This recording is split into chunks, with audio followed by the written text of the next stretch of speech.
Welcome back to another episode of The Joy of Baking.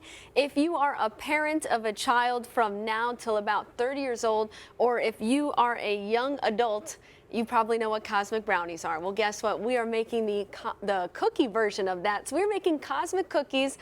They take a lot of ingredients, but they're actually really easy to make. So we're gonna start with this big bowl here. I've got 1 egg, 1 stick of butter.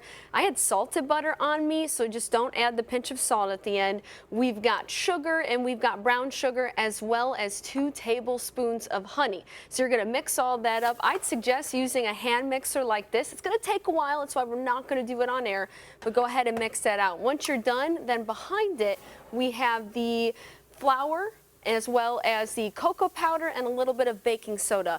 When you have all these ingredients together, mix it into the larger bowl, and then after that you're going to take your hand mixer and make the dough. So the thing is, when you're making the dough, I was doing it yesterday and I was like, this doesn't look like dough. Trust the process, mix it for a good 4 or 5 minutes, you get dough. And essentially this is the dough consistency, and it's pretty good. So once you get this, you're ready to make your cookies. So to make your chocolate cookie, you're gonna take some of that out, roll it into a ball, put it on a cookie sheet, 350 for about 13 minutes, depending on your oven. And then you get these beautiful cookies right here. So are you ready to frost the cookies? We're gonna make our homemade frosting. We'll have my helper Ben here. Thank you so much, Ben, for bringing in the chocolate. To do this, all you need is heavy whipping cream, and you need chocolate chips, just a whole bag of chocolate chips. So this is the fun part, and I like to decorate, although I'm not very good at it. So you're gonna take your cookie, and we're gonna do this one because it's bigger, and just do a scoop on there. You can always, you know, take a little bit off, but essentially you are going to frost the cookie. This is a great kind of time to get your kids involved, grandkids involved. You can make it look however you want, but you wanna make sure you're covering at least a majority of the top of the cookie. All right, we've got that frosted, doesn't look too bad. You're gonna take your sprinkles. Think about the Cosmic Brownies. You want sprinkles that kind of look like those sprinkles on the top, right? And this to me was the painstaking process.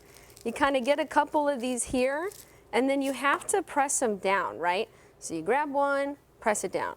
Grab one, press it down. And so what I did to make these is I just kind of went around the box here, and I'd grab a couple, press them down. So if you want to get the kids to actually do this instead, it'd be good to go. And so essentially after this, just let them cool a little bit, especially if you're going to frost it right away. Let your actual cookie cool before you frost it, and then they are ready to be served. For me, it's like reliving my childhood all over again. These will be a fan favorite too if you bring them to any party, or if you want to kind of spice up any desserts in your life. Obviously, we used a lot of ingredients here, so we're going to have all of these ingredients listed, as well as the exact proportions. Those are going to be on KTUL.com, so make sure to check that out for your latest recipe. And I hope you will enjoy the cookie with me.